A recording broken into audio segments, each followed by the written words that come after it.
the Magician.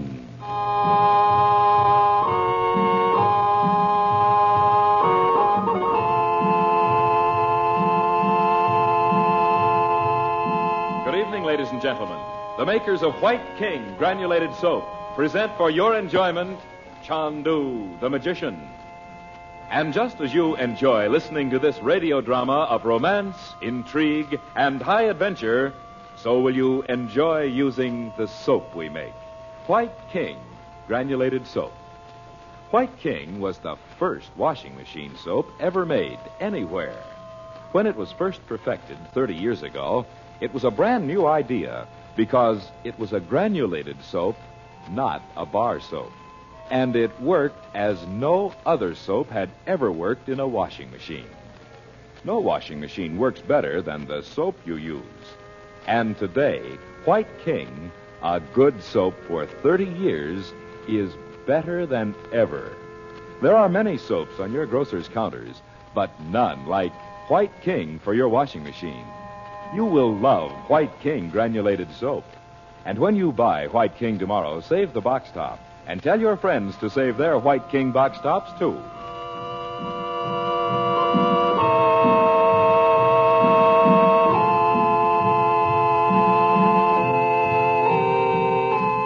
In Cairo, Frank Chandler, known in the Far East as Chandu the Magician, has met Gordon Douglas, a foreign correspondent for a press association. Douglas has quite charmed Dorothy Regent and seems most interested in writing the story of Robert Regent, Chandler's long-missing brother-in-law, who for 9 years was believed drowned on the Athenia. Chandler has refused to give Douglas any information about his search for Regent, believing newspaper speculation would result in disaster. And Douglas has agreed to write nothing without Chandler's consent. But as Chandler, Dorothy, Bob, and Betty sit in the garden of Mena House near Cairo, they do not know that Douglas is at the telephone discussing them all in a most peculiar manner.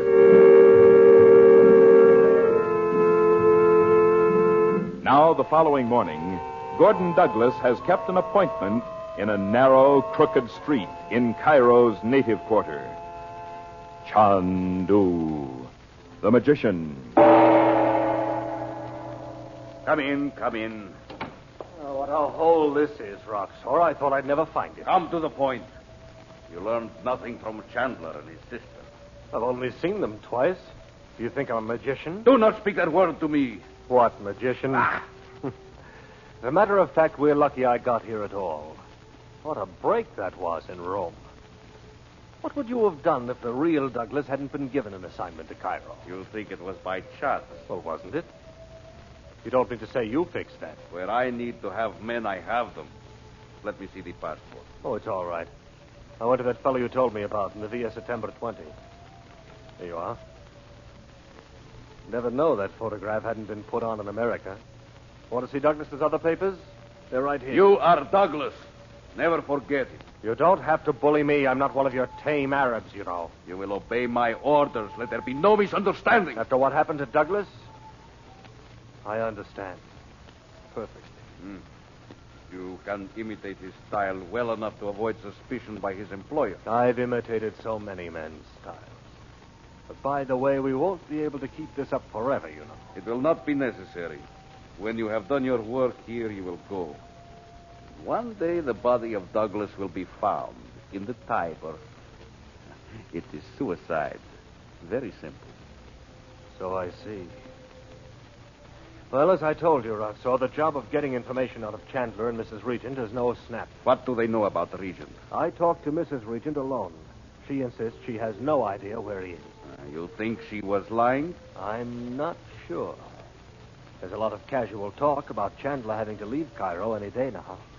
If he has any idea where Regent is, I can't see what he's waiting for. And where is Naji? They don't know that either. That I believe. The kids were asking Chandler about it. You spoke to Chandler about his magic. Well, yes, in an offhand way. See, I can't go too far, Roxor. I'm not supposed to know anything about them. If you have allowed them to suspect Keep you... your shirt on, will you? You will show me more respect. If I didn't have a lot of respect for your brains and your planning, I wouldn't be here. In fact, if we could think of a way to work it, I would suggest telling Chandler he's a fool to hope he'll get anywhere against you. He has been told. Oh. But don't worry about their suspecting me. Thanks to Hafiz, that accident to Mrs. Regent was perfect. And as a reporter, I can snoop and question as much as I like. Do not forget that idea was mine. You don't have to sell yourself to me, Roxor. Your big plan is enough for me. So now what? You will continue as you are. At the first opportunity, you will find out what you can about the tricks Chandler calls magic. All right. And you will begin at once to prepare the ground for convincing Mrs. Regent her husband is dead. Oh, now, wait a minute, Roxor. Chandler may know for sure that he isn't. He cannot know it. Regent has not been seen for 9 years. All right, you know what you're doing. And see what good that'll do, though. You are not required to see. Listen to me a minute, will you? If I did put it over, Mrs. Regent and the kids would go back to America. Then Chandler would be free to devote all his time to blocking you. Out of my time. I must divide myself in 2 pieces. One half to prevent Chandler from finding Regent, and only one half to my great plan. Nothing must stand in my way. I agree. Too bad you can't just knock Regent off. I must have that secret of his. Well, I suppose so. But I can't rush my part, Roxor. Mrs. Regent is not like little Mitzi, what's-her-name, in Vienna. That I will leave to you. You have done well in that direction before now. Roxor, I don't care what I do, as long as we win.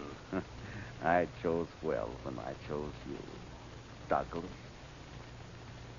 Come to me here again tomorrow. Right. And if I can think of any excuse whatever, I'll drop in on Mrs. Regent this afternoon.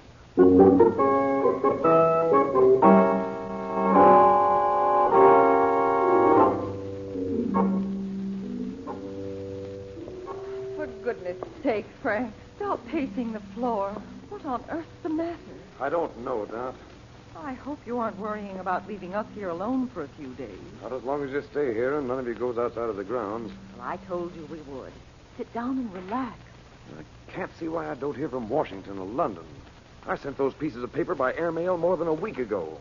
Oh, you mean those scraps you found in Roxor's room? Yes.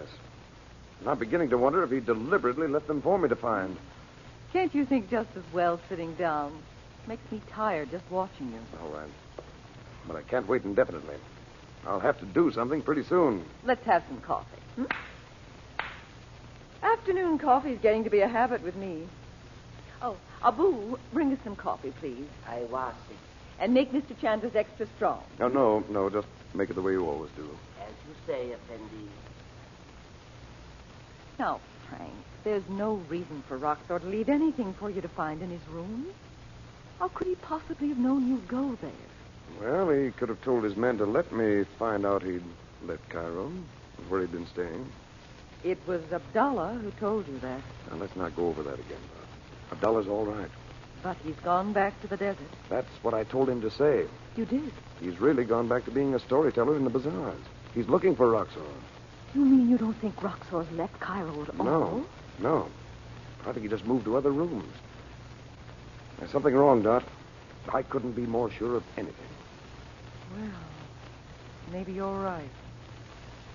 I'll never forget what the yogi said to you that first night you came home and we looked into the crystal. You do well to heed the inner voice. Remember? Your coffee, Sid. Oh, thank you, Abu. Abu, you've heard nothing from the princess, I suppose. No, Ya Sidi. That's all, then. Do you know where the children are? They are in the garden, Sid.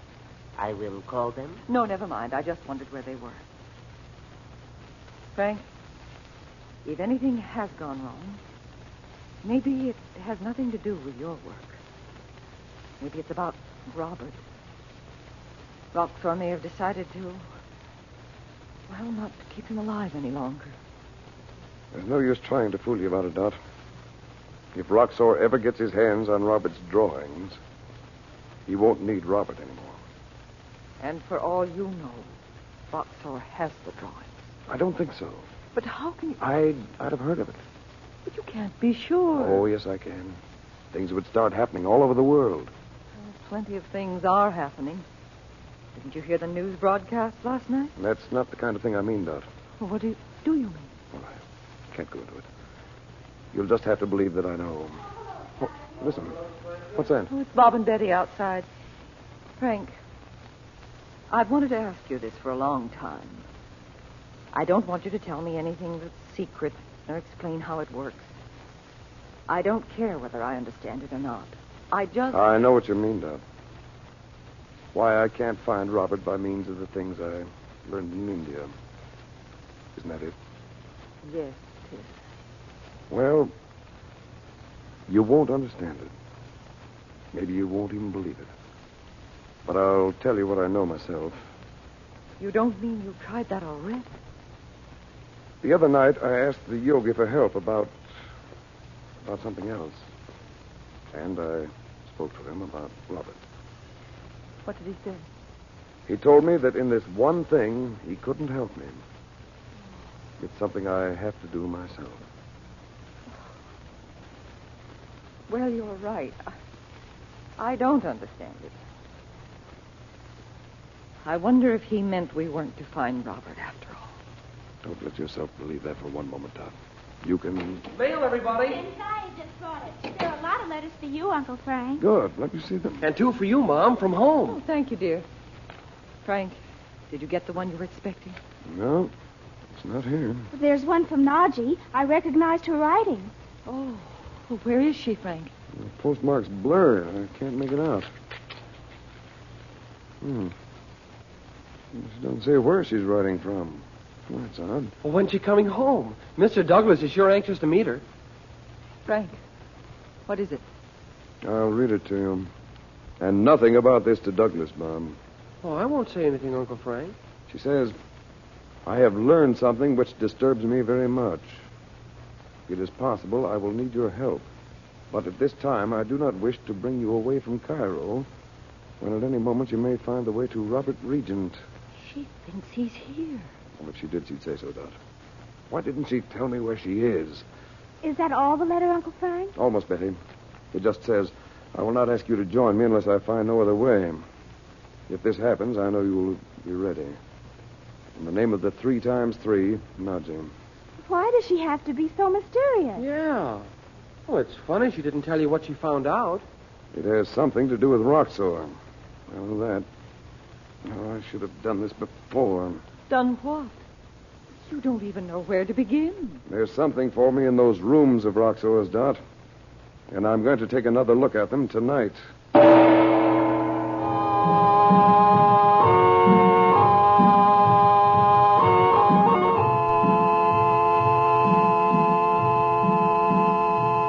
Before we bring to a close our drama tonight, may we say one brief word about White King soap for summer wash days. The warmer the weather gets, the more dirt the youngsters seem to collect on their clothes.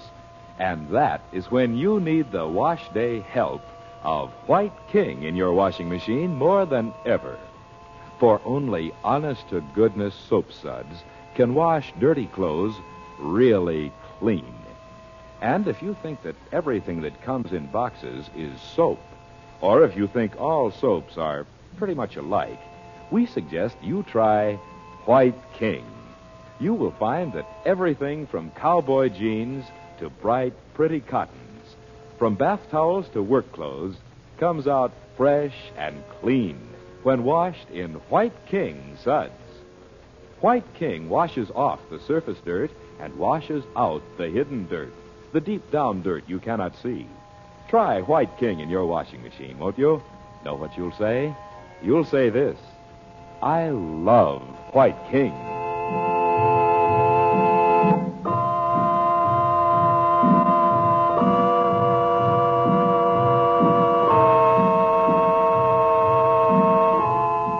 Chandu the Magician is presented for your enjoyment every weekday evening. Frank Chandler is played by Tom Collins. The makers of White King invite you to listen tomorrow at this time when the story resumes.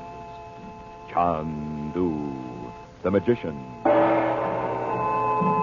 This is the Mutual Don Lee Broadcasting System.